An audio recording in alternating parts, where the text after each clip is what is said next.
Hey, it's a good day. This is Russ Johns with Aimee J and Chasing the Dreams.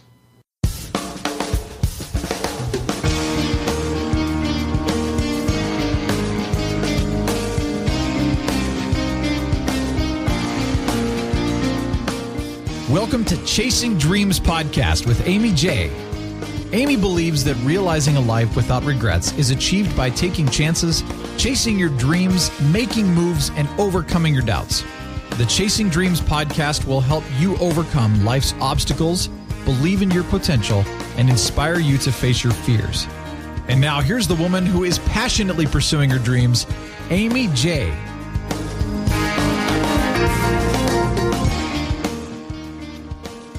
Hey Dream Chasers, this is Aimee J, and thank you so much for joining me today. I have a wonderful friend who I have to share with you guys.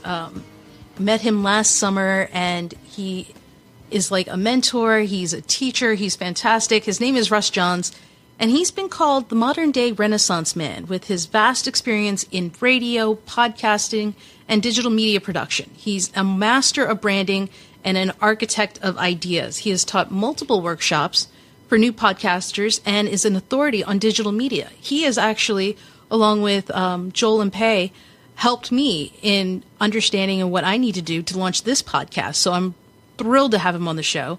Russ's enthusiasm, positivity, and conviction are infectious. Seriously, first time I met him. Russ shares some of the most important changes in marketing today. He's the father of two amazing sons, a musician, author, and speaker. He loves life and helping others, and I love that he's on the show today. Russ, how are you doing? I share with everybody that I'm better than average, and somebody called me out on it the other day and just said, why better than average? And it's like, well, anybody can be mediocre. That's a true story. That's true. So I'm very well, Aimee, and it's an honor to join you on the show today, and I really appreciate the connection, and it's been great to see you develop this show since the last time we saw each other, actually. Yeah, that's true. So last summer, I was at Podcast Movement, and so this has been a long time coming. Russ helped in teaching a course on how to launch a podcast to number one. And from the moment I met him, he is so enthusiastic. He's positive. Everything I said in the intro, I knew and can confirm in person about Russ.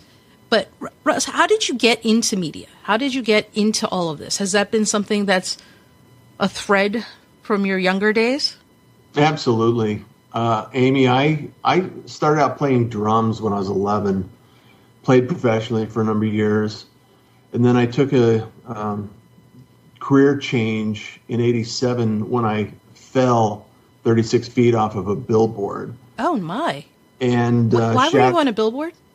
I was actually in advertising. I was doing advertising. Oh, wow. I was installing billboards at the time. And this was in Portland, Oregon. And so that launched me into a career into technology.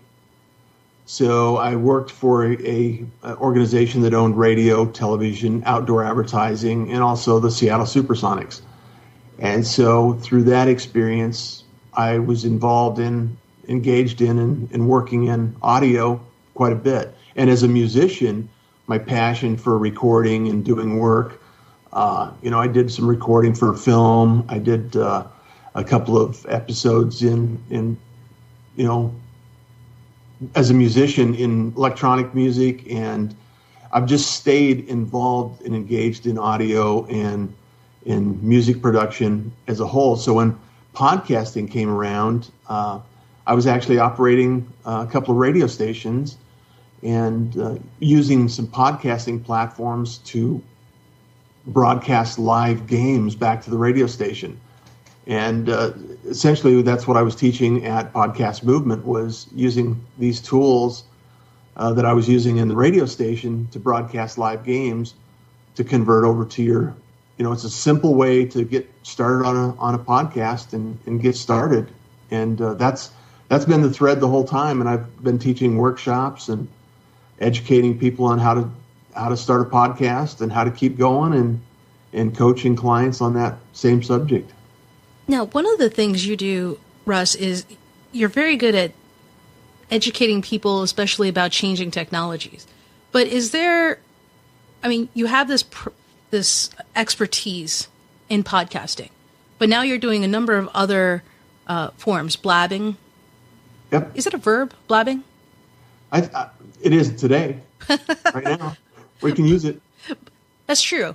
Blabbing, but with the Blab Media platform, right? But why not just stick with podcasting, the way you've known it, the way you've been doing it? Why evolve in this way? That's a great question, Amy. And one of the things that I can share with you is that there's a huge movement in video production. You know, Facebook recently released the opportunity to stream live on Facebook. You know, YouTube live streaming is in place. There are several platforms that are developing. You know, Periscope is still around. You know, you can do video on Twitter and Instagram. So it's becoming more familiar with most audiences. And so Blab is one platform that's currently in beta development. And what I saw was the same kind of opportunity I saw at the radio station, where I could use a technology in a way to allow people to share their story, their voice, and their message. And so Blab starts out as video. However, it can end in audio, and you can actually take that and repurpose that content over and over again. So it's a simple process to have a conversation and then repurpose that same message into a new platform. So you can take a Blab, for instance, and you can take the video, share it on YouTube, and then take the audio. And, you know, my particular favorite platform is Spreaker. And so you take that audio over to Spreaker, and then you reshare it again. So you have multiple platforms where people can find you and track you down. And I just think it's a elegant way to develop content. And that's really what it's about, is how can I create easy access content for more people that are not familiar with technology. For those who aren't familiar with Blab, Blab allows you to have multiple participants in a conversation, kind of like Google Hangouts, but more in a square shape, so people aren't necessarily appearing on your screen and then disappearing, depending on who's speaking. And so it's a nice way to get fans or students, if you're teaching, involved and as a part of the conversation. Did this, because of your natural tendency to educate and, you know, bring subjects to people, was this a natural platform for you? Because you're right, Periscope is out there, Google Hangout is out there, there's all these other platforms. What was it about Blab that you kind of lent you to go that way? Well, number one, Amy, is that I wanted a platform that allowed a conversation to take place. You know, I was on Periscope. I mean, I still have an account, and you know, the teaching part is great, but I think as teachers and educators, we really start to learn as well as teach when we can have a conversation. The interaction is what I really was drawn to, and having, you know, podcasting is just a natural evolution of, you know, sharing a conversation, having a conversation with somebody, and adding Blab to the mix was a way that I could actually transition that conversation into a video format where I could invite people onto the show or highlight people on a show that normally wouldn't venture down that path. And what it also allows is people to have a conversation that they're not on video, but they can actually have a chat box open, and they can actually ask questions, and they can ask specific details about your topic. And then you can take those comments and actually share them on your website. And so one friend that we met at Podcast Movement last year, Hanny Mora, is developing software for these platforms. Simple Live Press was developed as a result of this. So we can actually have people come to our website and watch, and the comments then turn into post comments. So it's great for SEO and Google to be aware that there's activity on this site. There's a lot of commenting in the dialogue. So it's really building blocks as you're creating content, because it adds a couple of more dimensions to what you're doing.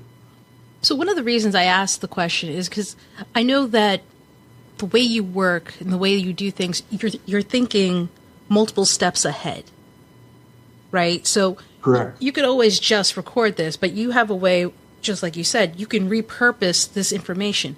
As you began doing business, because you're a businessman also, an entrepreneur, Absolutely. Is that something that always was a part of you? That forward thinking like that? I've always been an entrepreneur. I've always had a side hustle, and doing something as a musician. You're investing in your future based on what action and activity you can create out of nothing, right? And so how I develop these ideas, or how I create this stuff, is thinking, I love it, and I'm sure that somebody else like me would enjoy it as well. So I'm thinking, okay, well, what can I create that I can share that's going to be memorable to someone else or valuable to someone else? And so as you look at technology, and I've been in technology since 1990 now, you can actually kind of peel back the onion and see how these things work. And you can almost visualize. It's like playing chess. You think of a couple of moves ahead. You think, if I did this, I could probably do that. And I think I did a little workshop on how I could use Spreaker and Blab together to record a live show on two different platforms, both audio and video at the same time. And just little tweaks like that aren't mass market and they're not mature yet. Mm-hmm. However, it's almost like a creative game of, what can I do with this tool to get a little more out of it? In the back of your mind, as you're doing all this as an entrepreneur, what is it you're thinking about for your audience, for the people you serve, so to speak? Well, it's just like your platform, Dream Chaser. Chasing the dream is really about, how can I articulate an idea, a story, and a message without a lot of friction. I'm not a writer, so blogging to me was always a challenge. Only I know that I have a story. I know I want to help others. So this is the way that I've been able to kind of define what I do and how I do it, is getting creative, helping others define their voice, their message, and really just getting excited about some of the things that are taking place. I mean, never before in the history of mankind have we been in a place where it's no longer up to someone else to broadcast your message. All of us, everybody that's out there chasing their dream, has the same exact opportunity today in terms of sharing that message and that story. So that's what I really get excited about that idea. I mean, you bring a very fair and great point, because YouTube, Google Hangout, Blab, using all of these platforms costs nothing. Absolutely. It costs nothing. I think if anything, it just costs time and energy for the most part. Exactly. It takes a little bit of dedication and commitment to be able to understand how to put it all together. Your journey as a podcaster didn't start, you didn't walk into a studio and all of a sudden just know everything. I mean, you had to go through the same process, right? Yeah, absolutely. And so there is an investment of time and effort in order to accomplish enough skill to get things in place to start recording. And the thing that really gets me excited is when I can help somebody and they actually broadcast a podcast, or they see the whole picture together, all of the pieces of the puzzle together, and the light goes off, and in their head they're going, wow, I just created a podcast. Yeah, seeing how easy it is. Yeah, it doesn't have to be as complicated as people believe it needs to be, right?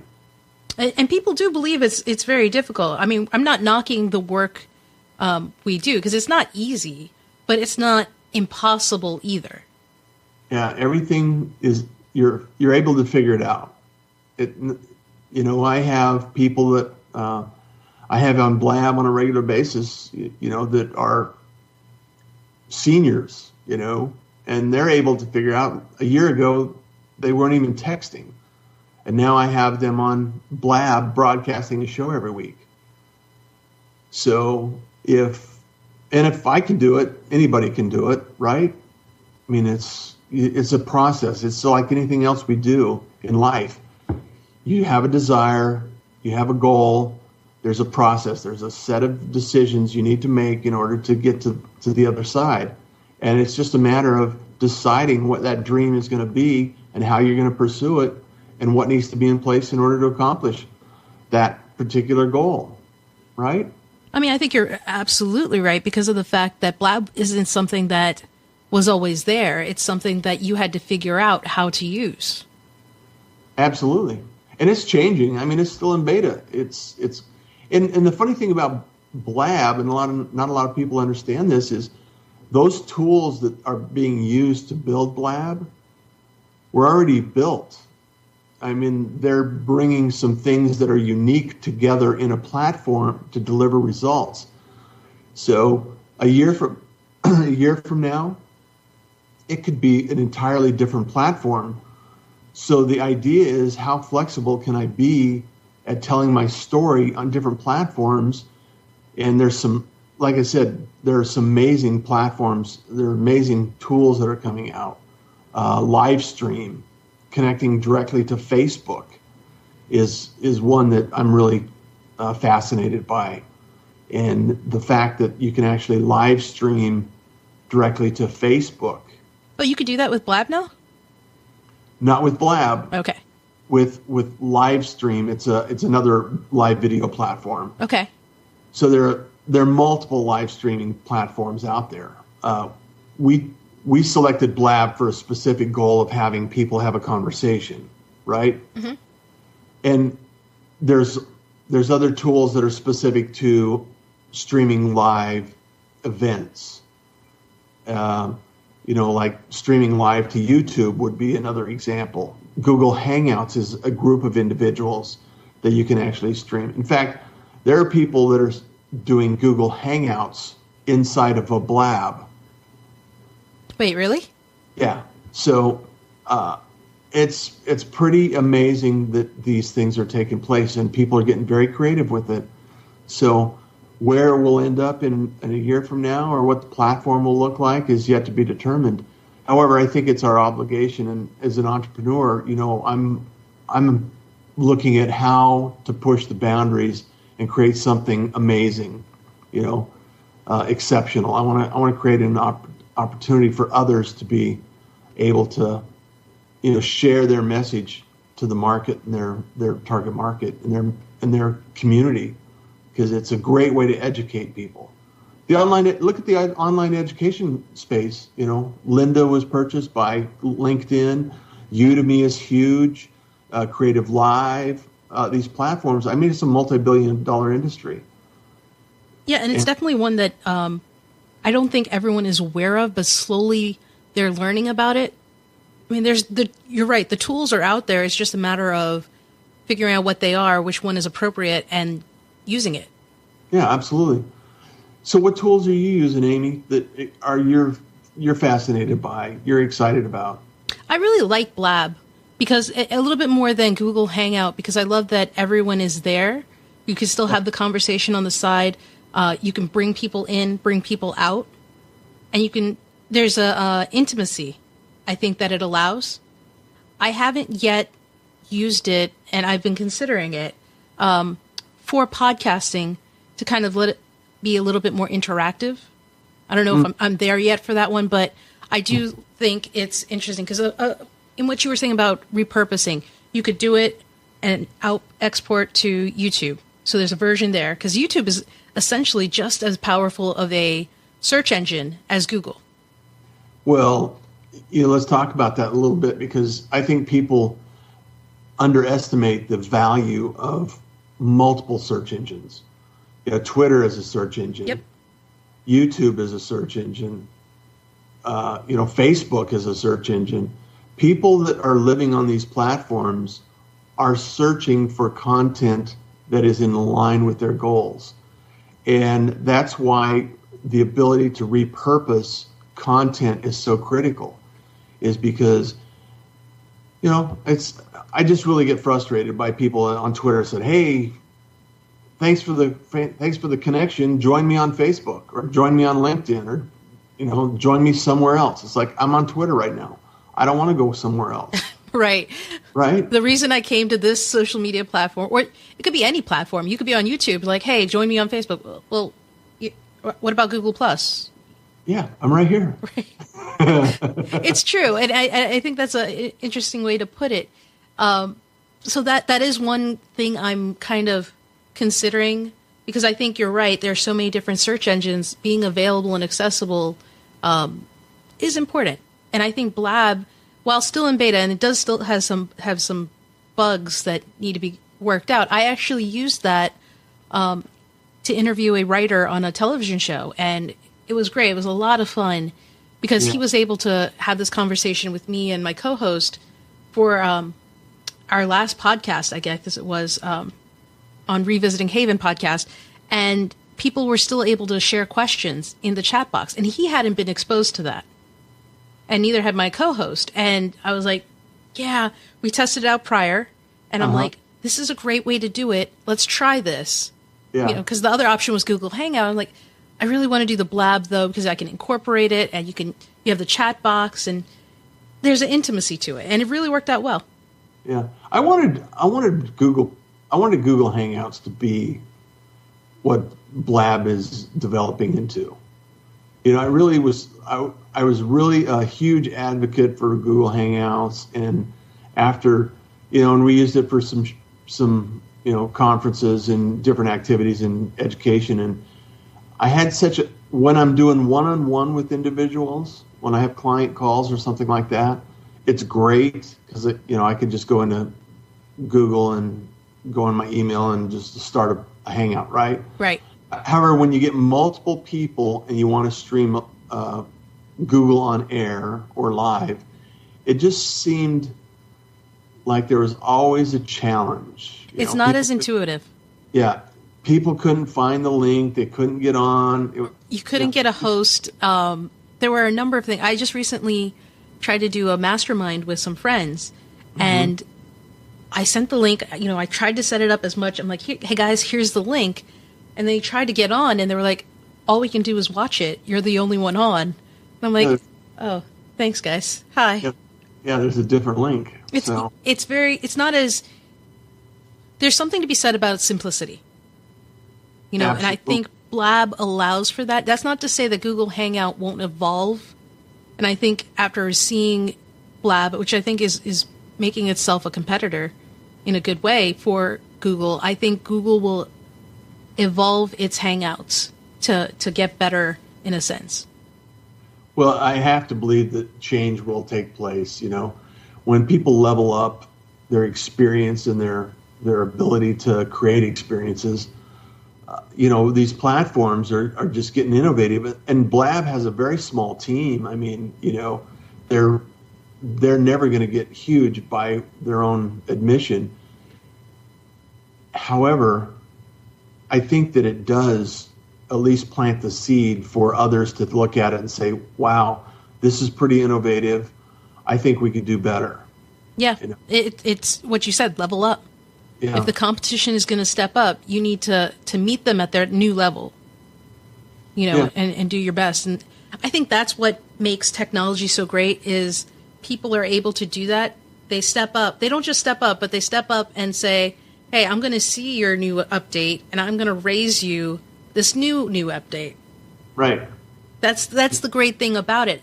I think the way Blab came about, and I have no idea, I haven't talked to them, but they probably saw Google Hangout and say, hey, this is what this is doing. What if we do this? We have the same underlying principles, right? A Google Hangout on the air, but we're also allowing X, Y, and Z. Exactly. And this is the thing that people, they don't realize how this stuff evolves, and it's that same action that I take with, media creation, they take with software. You can take a spreadsheet and make an application out of it. It's just planning that idea and taking that idea and saying, okay, what can I create out of this idea to make it valuable, make it memorable, have an impact, make a change. It doesn't have to necessarily, be another Facebook or the next, big thing. It can be very important to an industry, so don't dismiss an idea because it's, not big enough or not, it doesn't seem like it's going to change the world, because there's a lot of people, if you can make an impact on a very individuals, small groups of individuals, it's still, it's a dream that other people have, and you can help them along the way. I mean, technology is so available to anyone right now that wants to learn it. It's not about the technology. It's not about the limitations any longer. It's not about the limits on hardware requirements or memory or anything like that. It's more about how big can I imagine something to be, or how different can I make this so it helps someone, right? That's actually a good point you make, Russ, is I think a lot of us try to shoot, and we should shoot for the stars, but sometimes we think we have to either go big or go home, right, forgetting that, even just going medium or going small can have a lasting impact. Well, there's entire industries developed on solving a problem in somebody's business. Say, like, and it can only be, something as simple as, recycling or processing recycled bottles, right? Yeah. I mean, there was a recent YouTube video out where there was a drop-off station, and this individual with 3D printing and molding equipment was taking recycled bottles, sorting them out, chipping them down, rebuilding something into very useful pieces of household goods. Mm-hmm. And, the whole video is about the entire manufacturing process, right? So it's very simple, very unique. It doesn't solve any global problems, yet it does open up the eyes of somebody that has, hey, I could do that. It plants that seed, and, you could have 10 or 1,000 or 1,000,000 different people doing this, and it could result in some very creative ideas that then take their own identity. Yep, absolutely. Yeah. Now, Russ, you've been doing a lot of work educating and teaching people through Future Media Association, right? Yeah. What would you say is a common reason that people come to you for education, or a common purpose? Is it just individuals that you have, businesses? What are you finding are commonalities? A lot of commonality is, and the thread between all of it is, I don't understand the technology. I'm not sure if I should be using it, and I just need to know a little bit more about it. It's the fear of missing out. It's the fear of, if I'm not on this, something bad will happen. And I remind people, you don't have to be on every platform. You don't even have to learn every platform. And it goes back to workflow. It goes back to who your audience is, where they're located, what they're doing. You know, it makes absolutely no sense for some businesses to be on Snapchat, yet Snapchat is going to, you know, change a lot of businesses, right? Yeah. Same with Instagram. Same with Pinterest. You know, there's a specific demographic and market that plays in those platforms. It's not for everyone, you know. And the way I explain it is like Ford or Chevy. You know, there's things that you need to know, and there's things that you need to use, and you don't have to use everything. You know, just because you're on Facebook doesn't mean you have to be on Twitter. You know, Twitter's a great tool for great conversations, and it's great for connecting. And unless you're going to use that tool, it's kind of a waste of time. You know, I see businesses over and over and over again. They get a Twitter account, they put people response, and then nobody checks it. Nobody uses it. Yeah. So they get client requests, they get client, you know, questions, and 2 months later, you know, their Twitter feed is filled with spam. Yeah, frustrated people that have no idea where the company is. Yeah, there's a time and place, and there's appropriate methods for everyone. What works for you may not necessarily work for me. I'm not really on Snapchat. It's not really my thing. I'm not really even on Google+. Not really my thing. But I like Instagram. I like Twitter and Facebook. Those are the platforms that work for me. But it could be different for you, you know? Yeah. And that's what I think is more important than the technology. Because, as you know, you've seen it.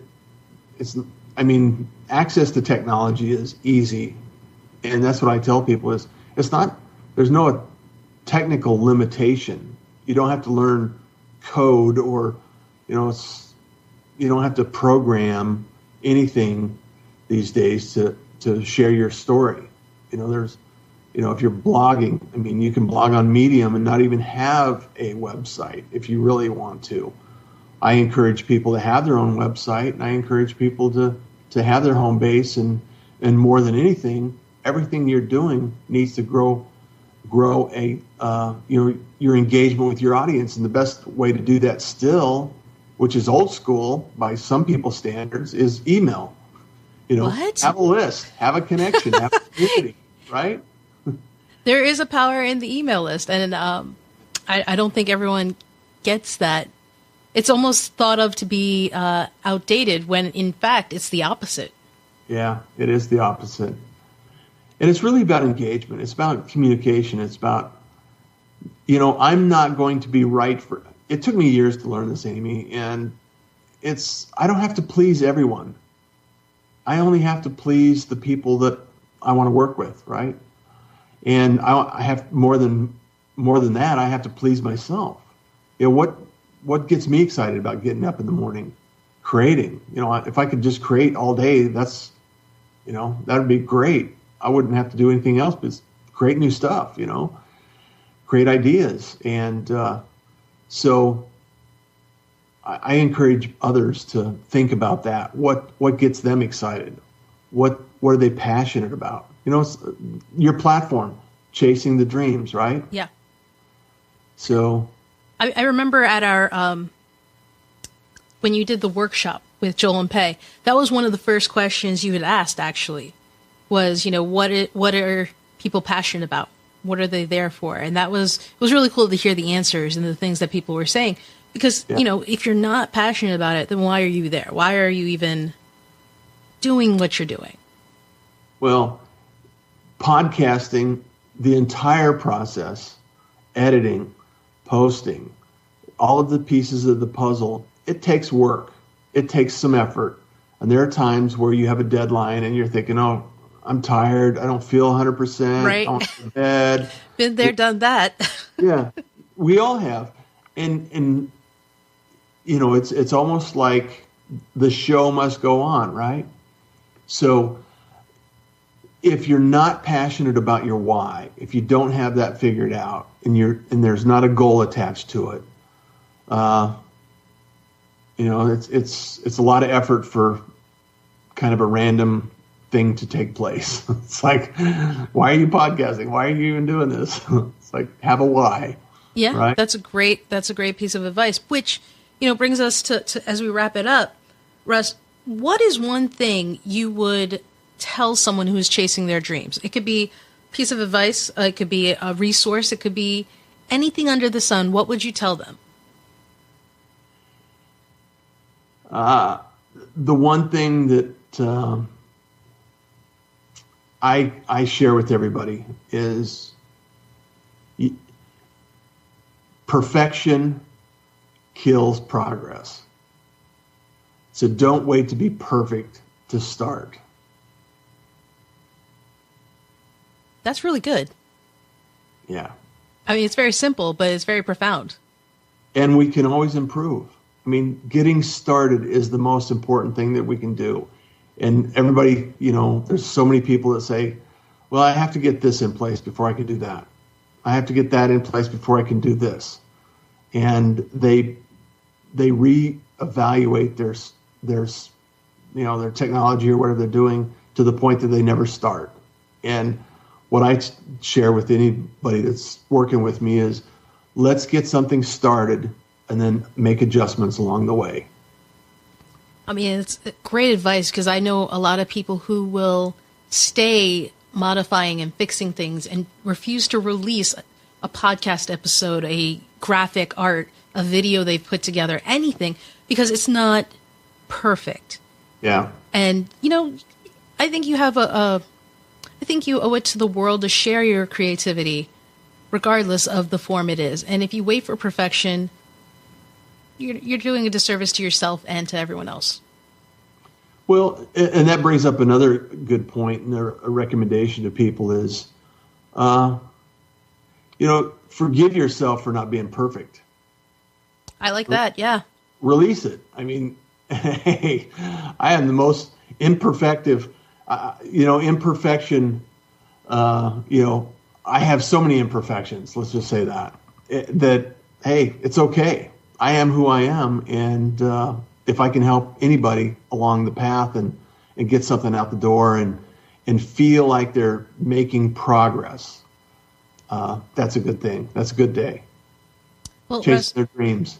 You're the best. Thank you for sharing all of that, educating people, and for doing what you do. I am forever grateful for the help you've given me. Thank you for being on the show. Anytime, Amy. Really appreciate it. Thank you so much. And that was Russ Johns. I hope you guys enjoyed listening to us chat about his story and technology as much as I did. And take his advice to heart. The moment you guys embrace the fact that we are all imperfect, including yourself, the more at peace you will be at starting and finishing things you're working on. Okay? So remember, you can find all the show notes and any links mentioned today on the show notes page for this episode at chasingdreamshq.com/episode 42. That's episode 42. Until next time, Dream Chasers, keep chasing. Thank you so much for listening to Chasing Dreams. Amy would love to connect with you and hear all about your pursuit of chasing your dreams. Connect with her on Facebook, Twitter, or Instagram via @ChasingDreamsHQ. Or you can find Amy on Twitter @AmyJ21. That's AIMEEJ21. Be sure to visit headquarters over at ChasingDreamsHQ.com for more inspiration, motivation, and resources to help with your own dream chase. We hope you'll join Amy next week, and until then, keep chasing.